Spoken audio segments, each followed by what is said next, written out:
Hello friends, బాగున్నారా? Welcome back to my YouTube channel Sujiram Telugu vlogs. Please like, share, comment and subscribe చేయండి.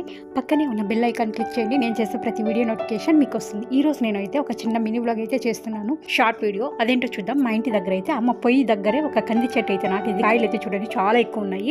ఇప్పుడు evening టైంలో అయితే చాలా చలి అయితే పెడుతుంది. ఇంకా అమ్మ అగ్గి మంటేసింది కదా, అగ్గి కాల్చుకుందామని అయితే నేను అక్కడికి వచ్చాను. ఇంకా కందికాయలు ఉన్నాయి. నాకైతే వాటిని చూస్తాను, కాల్చుకొని తింటే భలే ఉంటుంది కదా. కందికాయలు కాల్చుకొని తిన్నా, ఉడకబెట్టుకొని తిన్నా కూడా చాలా బాగుంటాయి. ఇంకా అందుకైతే అగ్గి కాచుకుంటే కొన్ని కాయలు అయితే కోసుకొని కాల్చుద్దామని ఇంకా కొన్ని అయితే కోసుకున్నాను. ఈ మధ్యలో అయితే చలికి అస్సలు తట్టుకోలేకపోతాము. మాకు అంతేకాకుండా మా ఊరికి పక్కనే ఏరు అయితే ఉంది. నీళ్ళు ఎప్పుడు పోతా ఉంటాయి కదా, అందువల్ల అయితే ఇంకా చలి అయితే చాలా ఎక్కువ ఉంది. ఇట్లాంటి చలికి ఈ కాయలు అయితే వేడివేడిగా తిన్నామంటే భలే ఉంటుంది. నిప్పులు అయితే బగబగా మండిపోతున్నాయి. ఇంకా ఈ కాయలు అయితే చిన్నవి కదా, తొందరగా మాడిపోయేటట్టు ఉన్నాయి. తొందరగా అయితే పక్కకు తీసేయాలా. ఇప్పుడే కొంచెం చూడండి నల్లగా అయిపోయాయి. మా పల్లెల్లో ఈ కందికాయల కంటే ఎక్కువగా ఇవి శనక్కాయలు వస్తాయి కదా, శనగ గింజలు. కాయలు వచ్చినప్పుడు పచ్చికాయలు అయితే నిప్పుల మీద అయితే కాల్చుకుంటారు. మంటల్లో చాలా బాగుంటాయి టేస్ట్. పల్లెల్లో ఉండేవాళ్ళు ఎంతైనా అదృష్టవంతులు కదా, ఎందుకంటే ఎంత మంచి హెల్తీ ఫుడ్ చూడండి. అప్పటికప్పుడు చెట్లలో కోసుకొని మనం అప్పటికప్పుడు కాల్చుకొని తింటాం కదా, చాలా హెల్త్కి కూడా మంచిది.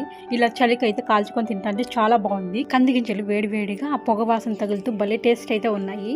మనకి కందికాయలు చూసేదానికైతే మాడిపోయినట్లు కనిపిస్తున్నాయి, కానీ ఇలా ఒలిచి చూసామంటే గింజ అయితే మాడిపోలేదు, పర్ఫెక్ట్ గా ఉడికిపోయింది. ఇలాగే ఉండాలా.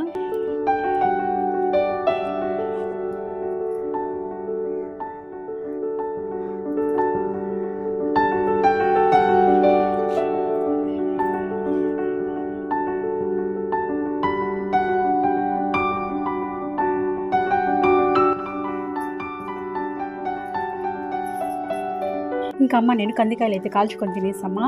ఇంకా కందికాయలు వద్దు, అనపకాయలు కూడా ఉన్నాయి కదా, అవి అయితే కోసుకొచ్చుకోవు, బాగుంటాయి, ఇంకా చాలా బాగుంటాయి టేస్ట్ అయితే అని చెప్పింది. ఇంకా నేనైతే వచ్చాను. ఇంకా ఇక్కడ గెలలు అయితే ఉన్నాయి అనపకాయలు చూడండి చెట్లో.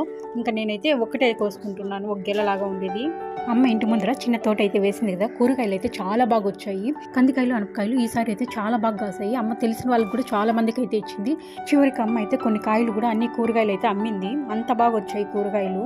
అమ్మ ఇంటి దగ్గర పండించే కూరగాయలు అన్ని మందులు వేయకుండా పండించినవి కదా, టేస్ట్ అయితే చాలా బాగుంటాయి. సాయంత్రం పూట ఆరు బయట, అది కాకుండా గజగజ వణికించే చెల్లులో ఇలా వెచ్చగా అగ్గి కాసుకుంటూ ఒక పక్క ఇలా వేడివేడిగా ఏమైనా కాల్చుకొని తింటా ఉంటే భలే ఉంటుంది కదా.